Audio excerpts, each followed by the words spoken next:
Well, hello into people, hope you're doing well. Now today's video is a Never Have I Ever Autistic edition. Basically, my friend Sara, who has just started really to make videos about being autistic from her experiences, she came to me with this idea of a Never Have I Ever for her channel. We did have a video filmed for my channel which was different from the Never Have I Ever, but because I am a literal piece of human trash, I deleted the footage. But there was enough recording from the Never Have I Ever to basically have me do a video for this channel. She's up and coming. I think she's got a lot of potential, so if you want to check her channel out or the video that we did together, the links for those will be down below. Go and check her out, guys. But anyway, without any further ado, let's just get on with this Never Have I Ever Autistic edition.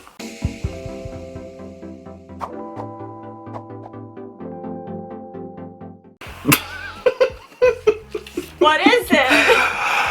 I'm gonna tell you. I thought this one would be quite good for a conversational point, really. Okay. Never have I ever gone more than a day without showering. Ha ha ha! I watch your channels.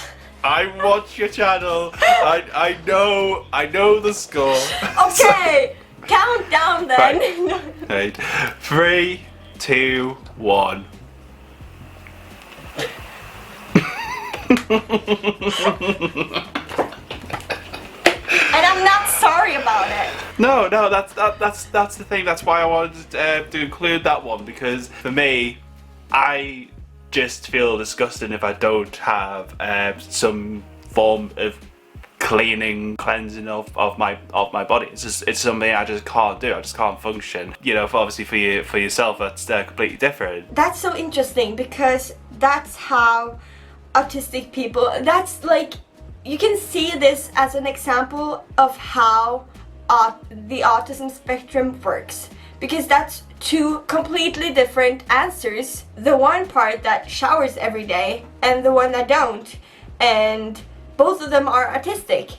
And how can they both be autistic then? Well, that's because of sensory issues working differently from different people, for different people. But for me, it is showering and when my hair feels disgusting because it's wet and it's tangly and it isn't normal until I'm dry again, you know? I've gone the entire day. Like, obviously I had a shower in the morning, stayed with the friends. The next day, didn't have a shower until the evening the next day. I felt so tired. I felt I was dying. I felt like it was really like disgusting. And there was my friends and things were full of energy and stuff like that. And I was just like, how can you just? I just don't understand this. I need to just shower and stuff. I just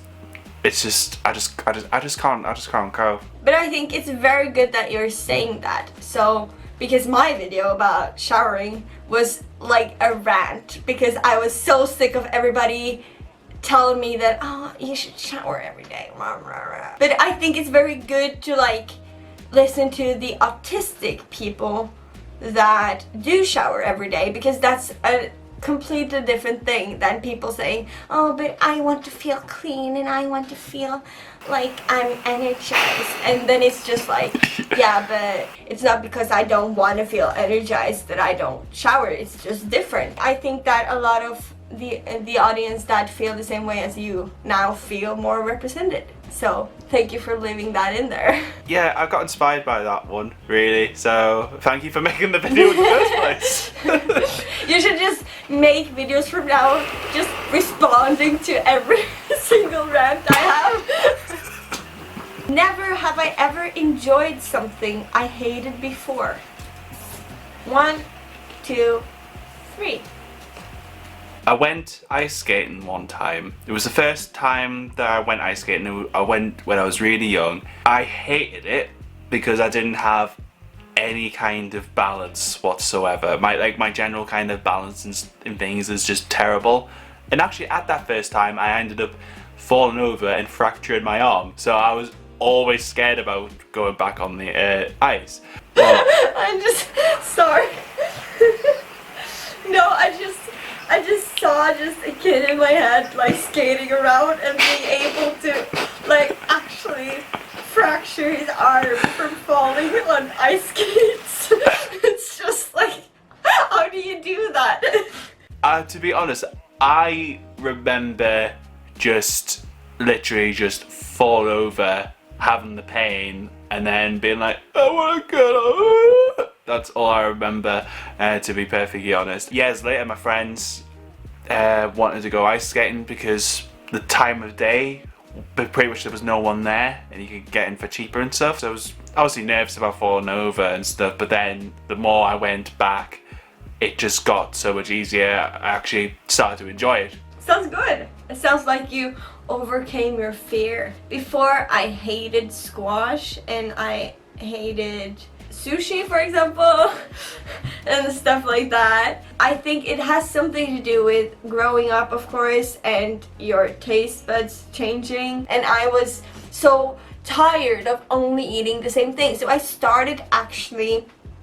teaching myself to eat things I didn't enjoy, or the things that had a quality, like bad taste in my mouth. A lot of those things that it shows that we actually can teach ourselves to like something, but it has to come from us wanting to eat that thing, because it's not fun. It's not a fun process at all. You know, if someone tries to force me into like liking something or trying something, I'm just not gonna do it. It's got to be on my terms, otherwise it's just not gonna work. Never have I ever stuck to a routine.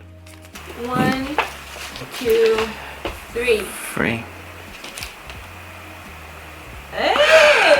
I actually thought you would do the opposite, and then I was the one, like, the outsider. Tell me why. The whole lockdown situation has a lot to do with it, and it's kind of made me realise that though routines are good things, they may not necessarily be practical depending on the situation. It's sometimes you just grow out of routines. Depending on if it was a weekday or a weekend, I would wake up at the same kind of time, regardless of whether I actually needed to or not. But because of the whole lockdown situation, I've just kind of eased up on that kind of thing, because it's just, it gets too much sometimes. For me, it's just that, like, I have autism and ADHD, so it's a fun combo. I've actually tried figuring out what is the difference, because I cannot tell the difference, because I've always had ADHD and autism.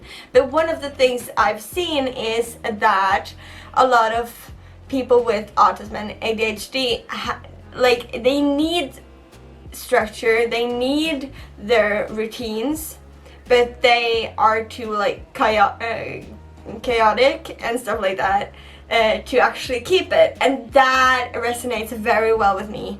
I would love to have a routine. I think I would feel better on it. I think I would be healthier on it. But it takes so much energy from me to have a routine and sticking to it. When it comes to routines and someone trying to enforce a routine, or, you know, you try to do one because other people have suggested it, to me it doesn't work very well. Like, if someone's on about me losing weight, for example, it's a weird one for me, because I'm like, I want to do it, and if I plan for it, I'll do it for a bit, but it's just not something I can maintain, because it's not something I really want, because I don't really care about my weight. I care, but I don't care at the same time. It's a bit of a weird one. It's just something that I just unconsciously do. It's just something I just fall into, and then before I realise, I'm just like, bang, this is routine, do all that jazzy stuff. So that is the Never Have I Ever Autistic edition. If you want to see Sarah's video, it'll be on screen right now or down below, depending on where you're watching this video. Or if you're brand new to my channel and you want to see more of my videos, check out that playlist, and there's a playlist down below for you as well. Stay you, stay indie, have a great day, hope to see you next time.